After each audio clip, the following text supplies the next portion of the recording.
Peraturan pemerintah yang baru tentang penghapusan hutang UMKM ini gimana sih, Gus? Itu sangat antusias sekali. Ini bagian dari keberpihakan ya Presiden Prabowo terhadap UMKM. Banyak UMKM yang hutang sana sini dong. Ya, pastinya begitu ya, terutama ketika mereka harus menggunakan pinjaman modal dari bank. Nah, itu kan tadi Gus Hendy menyebutkan hutang ke bank juga cukup memberatkan. Betul. Nah, ini gimana kalau hutangnya ke pinjol nih? Kalian anak-anak muda adalah harapan kita semua. Halo teman-teman, balik lagi sama aku Margaret. Dan sekarang kita mau bahas tentang penghapusan hutang UMKM yang diinisiasi oleh Presiden Prabowo. Nah, ini ada kabar gembira nih buat pelaku UMKM dan juga pengusaha UMKM, karena Presiden Prabowo ini kemarin telah menekan peraturan pemerintah nomor 47 tentang penghapusan hutang UMKM. Nah, untuk lebih jelasnya kita langsung aja simak informasi berikut ini. Setelah mendengar saran dan aspirasi banyak pihak, terutama dari kelompok-kelompok tani dan nelayan di seluruh Indonesia, pada hari ini Selasa tanggal 5 November 2024, saya akan menandatangani peraturan pemerintah Republik Indonesia nomor 47 tahun 2024 tanggal 5 November 2024 tentang penghapusan piutang macet kepada usaha mikro, kecil dan menengah dalam bidang pertanian, perkebunan, peternakan, perikanan dan kelautan serta UMKM lainnya. Nah teman-teman, sekarang kita sudah bersama Gus Hendy. Ini kembali lagi nih sama Gus Hendy sebagai narasumber kita mau ngomongin tentang UMKM. Nah langsung aja nih Gus, pertanyaan pertama, ini respon UMKM dengar peraturan pemerintah yang baru tentang penghapusan hutang UMKM ini gimana sih Gus? Apakah mendapatkan banyak respon positif atau ada sedikit yang skeptis nih? Gimana tuh Gus? Baik, terima kasih Mbak Margareta. Jadi kami memandang ketika pemerintah berpihak pada rakyat, ya khususnya para pelaku UMKM nih, dan di UMKM sendiri khususnya, ya itu sangat antusias sekali tuh Mbak Margareta. Artinya kami sebagai para pelaku UMKM itu sangat menyambut baik dan merespon positif sekali. Ini bagian dari keberpihakan ya Presiden Prabowo terhadap UMKM dengan ditandatanganinya peraturan pemerintah nomor 47 tahun 2024 ya tentang penghapusan piutang dari para pelaku UMKM kita ya. Dan ini saya sangat antusias sekali dan sebagian besar ini masyarakat pelaku UMKM ini menyambut baik nih, positif sekali. Baik, seperti itu Mbak. Berarti tanggapannya itu sangat positif ya, sangat semangat berarti ya. Wah, ini ada penghapusan utang UMKM nih, berarti bebannya kan diangkat nih. Iya, betul. Oke, nah menurut Gus Hendy itu tuh merupakan solusi yang terbaik bukan sih Gus untuk keadaan UMKM Indonesia sekarang? Iya, tentu ini merupakan satu solusi yang cukup baik ya. Ketika para pelaku UMKM ini telah mengalami ya banyak guncangan ekonomi ya, di antaranya pada saat kemarin kita sudah menghadapi masa-masa pandemi COVID-19 itu yang begitu sangat membuat pelaku UMKM kemudian terpukul ya, tetapi mereka tetap menjalankan aktivitas seperti biasa, mereka tetap melakukan dagang ya, melakukan aktivitas ekonominya dengan cukup baik meskipun dalam situasi yang betul-betul cukup berat ya. Belum lagi kemudian situasi ekonomi pada saat itu belum begitu pulih. Tetapi dengan adanya ya pemerintah kemudian membantu ya seperti ini, tentu ini akan sangat positif ya. Sekali lagi ya, ini bukti hadirnya perhatian pemerintah terhadap pelaku UMKM seperti itu. Karena kita sempat mati di berapa tahun ya, Gus? 2 tahunan ya karena pandemi ya. Iya, itu UMKM sangat suffering ya. Benar banget. Susah ya Gus. Susah banget. Ya, tapi karena pandemi kan berarti agak suffering selama kurang lebih 2 tahun. Itu berarti hutang. Kan ini ngomongin tentang penghapusan hutang ya Gus ya. Berarti banyak UMKM yang hutang sana sini dong Gus untuk menutup operasional. Ya, pastinya begitu ya, terutama ketika mereka harus menggunakan pinjaman modal dari bank-bank pemerintah ya, khususnya ya, bank-bank yang memang di bawah kendali BUMN. Belum lagi penyalurannya ketika mereka pinjam melalui lembaga-lembaga yang non BUMN ya, ini kan cukup memberatkan ya pada saat itu. Nah, tetapi inilah jiwa para pelaku UMKM ini, mereka gigih berjuang dalam kondisi sesulit apapun, mereka tetap melakukan aktivitas ya, menghidupi keluarganya, kemudian bisa menyerap tenaga kerja yang demikian cukup besar ya, sehingga ini bisa membantu pemerintah pada saat itu.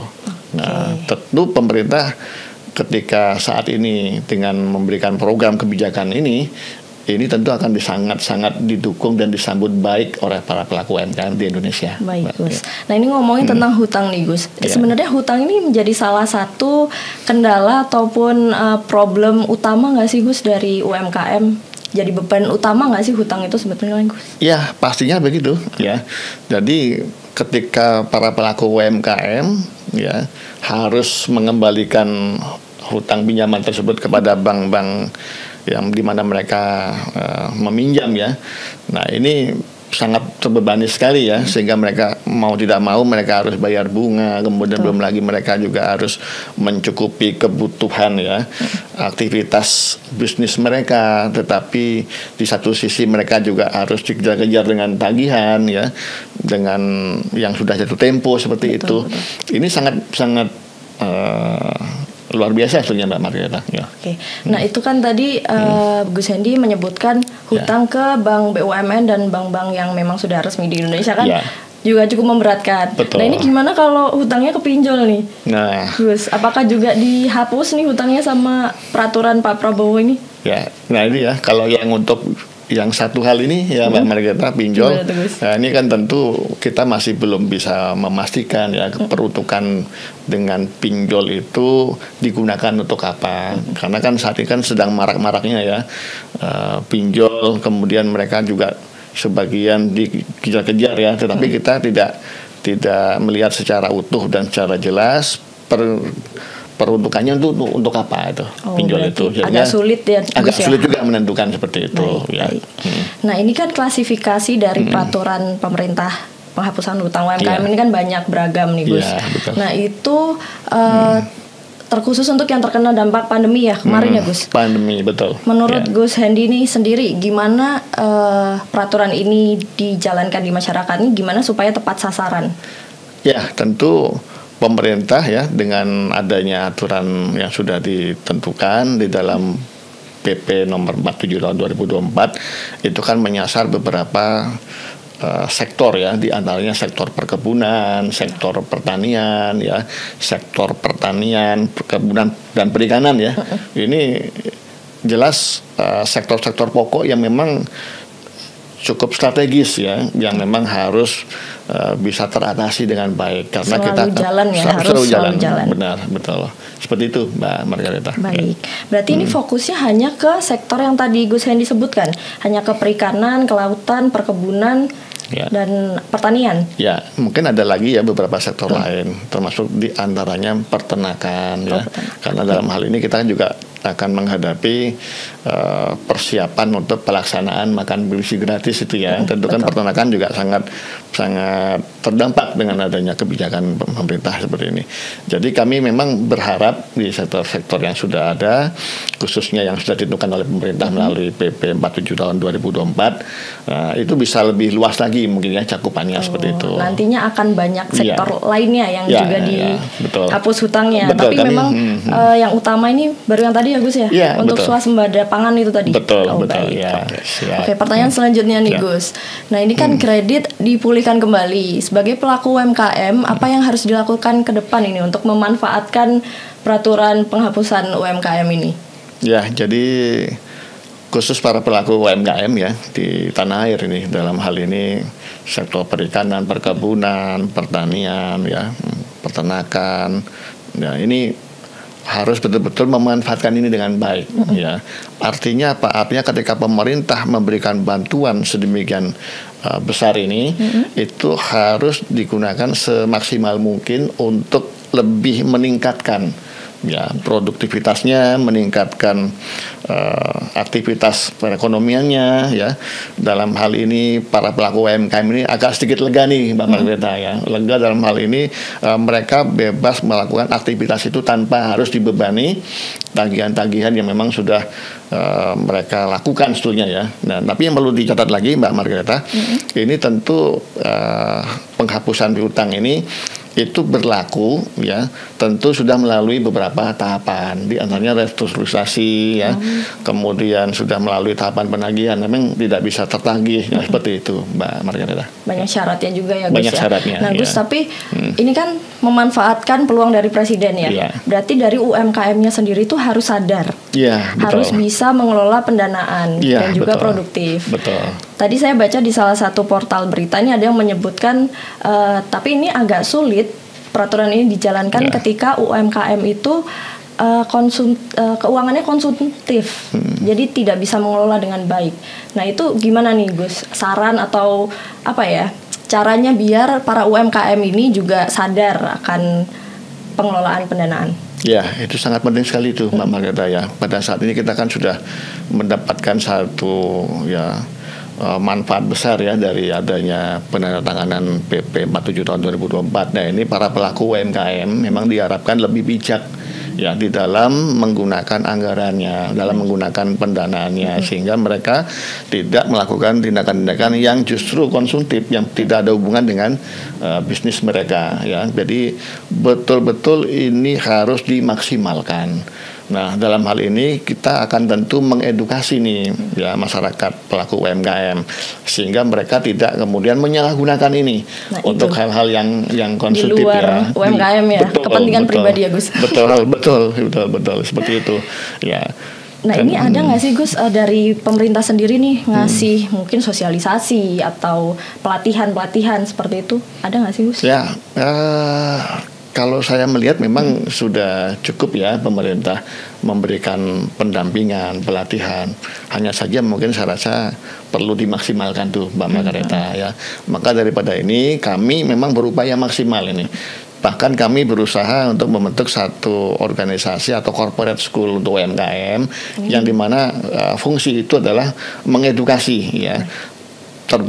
Terkait pendanaan ya, pengelolaan anggarannya, kemudian bagaimana mereka bisa menggunakan itu secara maksimal dan baik dan tidak disalahgunakan, itu yang paling penting di situ. Berarti bukan hanya nyabut hutang aja ya, Gus, berarti betul. juga ngasih edukasi ya. Edukasi, solusi. Oke. Ya, nah tadi saya juga baca nih Gus di salah satu portal berita, lagi-lagi ada UMKM yang penghasilannya tuh besar, cuman dia nggak bisa nabung nih Gus. Nah ini tuh dengan ada kaitannya sama hutang-hutang juga nggak sih Gus?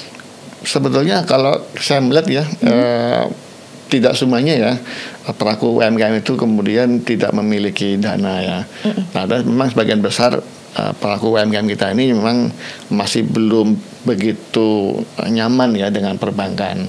Dalam hal ini khususnya kan kita melihat sekarang kan sudah era digital nih ya kan.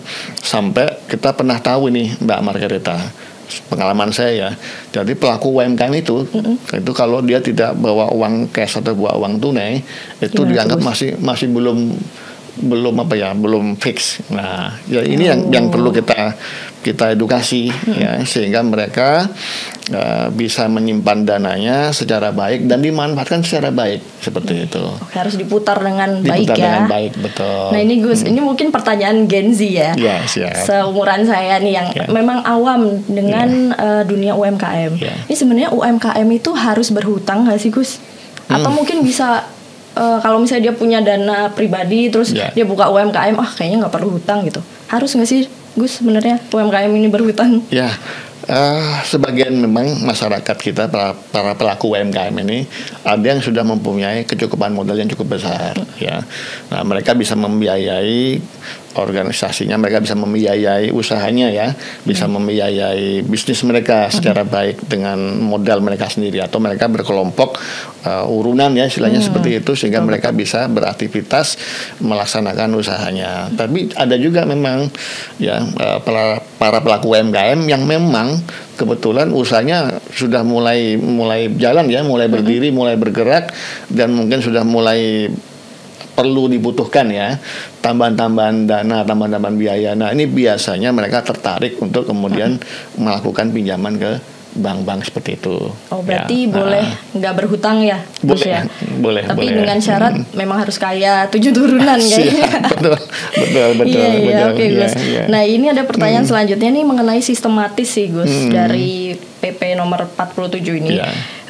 Menurut Gus Hendy, ini kriteria yang cocok mendapatkan bantuan penghapusan hutang UMKM itu seperti apa? Dan kemudian yang menjadi keluh kesah pelaku sama pengusaha UMKM ini sebenarnya selain hutang ada lagi nggak sih Gus yang berkaitan dengan PP 47 ini? Atau memang pure hutang aja nih yang jadi keluh kesah? Iya, salah satu di antara yang memang membebani adalah ketika mereka membutuhkan modal untuk berkembang, seperti itu. Sehingga mereka berupaya untuk mengajukan modal ya, pinjaman ke beberapa bank atau ke beberapa lembaga-lembaga keuangan ya.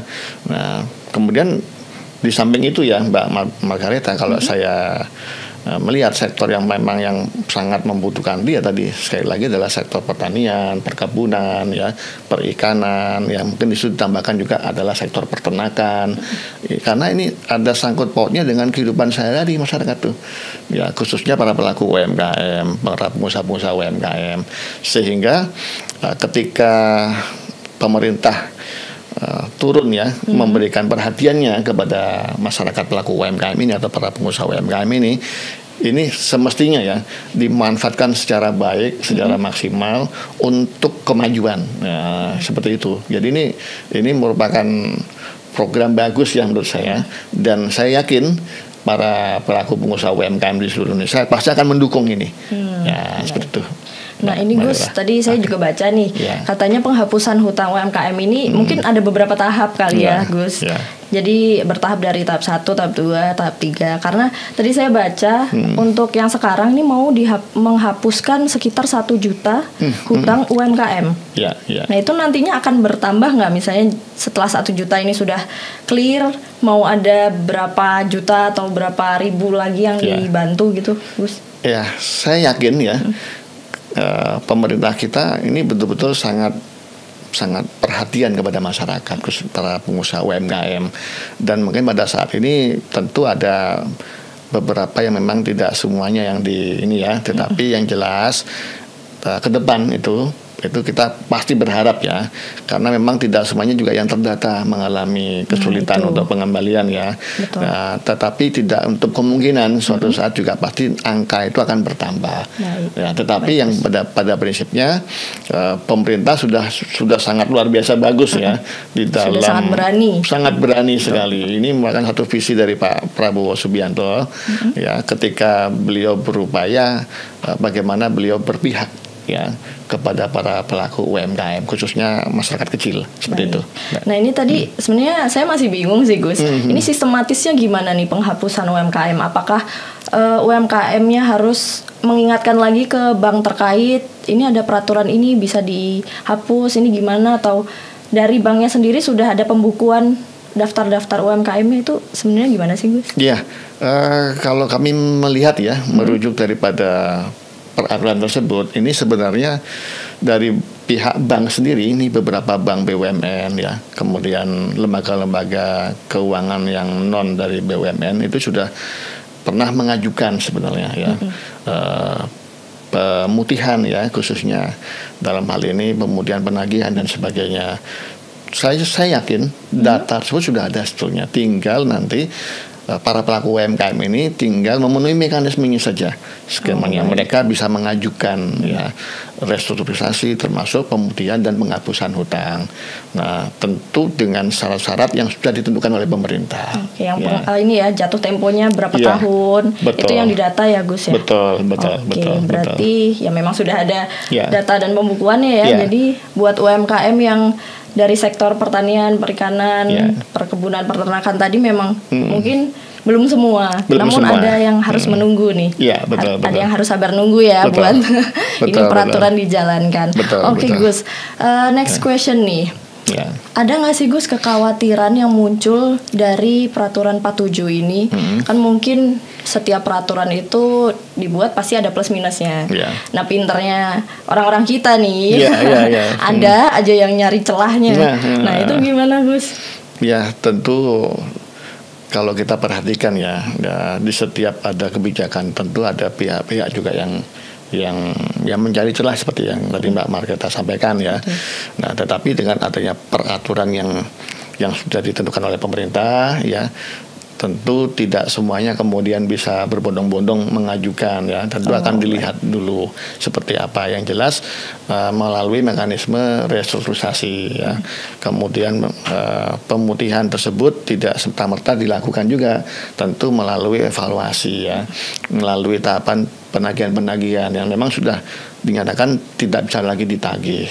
Nah, sehingga kalau ada pihak-pihak yang kemudian memanfaatkan celah-celah tersebut ya, tentu akan terbentur dengan peraturan itu. Oh, berarti nggak segampang itu ya Gus ya untuk itu, betul. Wah ini uangnya kita kemanain ya? Ya betul. Oke, jadi harus ada apa tadi Gus? Itu restrukturisasi ya. Nah itu apa tuh Gus? Itu gini, artinya penjadwalan kembali hutangnya ya, kemudian dilihat kemudian apa yang menjadikan penyebab dia sampai macet kreditnya. Ya. Berarti nggak bisa dikarang-karang ya? Nggak bisa dikarang-karang. Susah ya, oke, sulit. Oke. Seperti itu. Nah ini pertanyaan selanjutnya nih, kebijakan kan selama ini banyak Gus. Ya. Ada saran nggak sih Gus supaya sasaran penghapusan ini tepat sasaran ke UMKM yang benar-benar butuh dan yang sudah tidak mampu melanjutkan nih Gus? Ya, jadi memang bagi para pelaku UMKM memang yang benar-benar membutuhkan ya program ini, tentu itu harus ya mencatatkan seluruh produknya mereka, produktivitas mereka ya kepada lembaga-lembaga terkait di mana mereka melakukan pinjaman dan sebagainya. Artinya ini harus fair ya kan. Ketika pemerintah sudah bersedia membantu, sudah bersedia memberikan semacam kemudahan-kemudahan ya, berpihak kepada mereka, tentu mereka juga harus ya membenahi diri mereka sehingga yang terdampak khususnya para pelaku UMKM tersebut ini betul-betul bisa kembali ya, diharapkan bisa kembali pulih ya untuk melakukan usaha kembali seperti itu. Berarti ini sudah dipikirkan matang-matang ya. Peraturan 47 ini tidak sembarangan bisa dicari celahnya, dimanfaatkan oleh yang tidak sesuai gitu ya Gus ya. Mungkin pertanyaan terakhir nih Gus. Ada saran nggak sih buat anak-anak Gen Z yang mungkin keluarganya juga pengusaha UMKM, pelaku UMKM di sektor yang tadi itu, mungkin Gus Hendy bisa kasih saran ataupun semangat nih buat UMKM yang masih harus berjuang. Gitu Gus. Boleh. Jadi begini, dengan adanya penandatanganan peraturan pemerintah ya terkait penghapusan hutang UMKM ini bagi masyarakat kita ya, khususnya nih anak-anak muda ya, anak-anak Gen Z yang kebetulan mungkin sebagai pelaku usaha juga atau mungkin keluarganya sebagai pelaku usaha UMKM ya, ini harus digunakan sebaik mungkin sehingga ketika kita diberikan oleh pemerintah kemudahan-kemudahan seperti ini ya, kemudian kita bisa berusaha kembali dengan baik. Nah, tentu pendanaan ya, kemudian permodalan, penggunaan anggaran harus lebih bijak dan harus jelas peruntukannya hanya untuk meningkatkan ya kan produktivitas UMKM yang sedang dilaksanakan seperti itu, Mbak. Oh, berarti ini bisa dibilang calon-calon penak zamanku tuh dari di pemerintahnya Pak Prabowo. Nah, teman-teman, itu tadi perbincangan kita tentang UMKM ya Gus, tentang penghapusan hutang UMKM dan tadi sudah banyak sekali Gus Hendy menjelaskan mekanismenya juga bagaimana berapa sektoral yang akan dipayungi oleh peraturan ini. Itu tadi ada saran dari Gus Hendy mungkin buat teman-teman yang sekarang juga menjadi pelaku usaha UMKM. Nah, Gus Hendy terima kasih banyak atas perbincangan dagingnya tadi ya. Penting semua. Sehat selalu Gus. Boleh satu lagi? Oh, boleh silakan Gus. Boleh. Nah, dengan adanya program ini bagi para pelaku UMKM di seluruh tanah air, mari kita sambut dengan baik, kita dukung program ini sehingga benar-benar memiliki nilai manfaat strategis ya bagi produktivitas pelaku UMKM di tanah air. Seperti itu. Ya. Betul, berarti harus semangat ya pelaku UMKM ya, Sangat karena semangat. sudah didukung oleh pemerintah nih. Ya. Ya baik, Gus Hendy, terima kasih banyak. Sama-sama. Teman-teman, Ya. thanks for watching. See you next episode. Bye.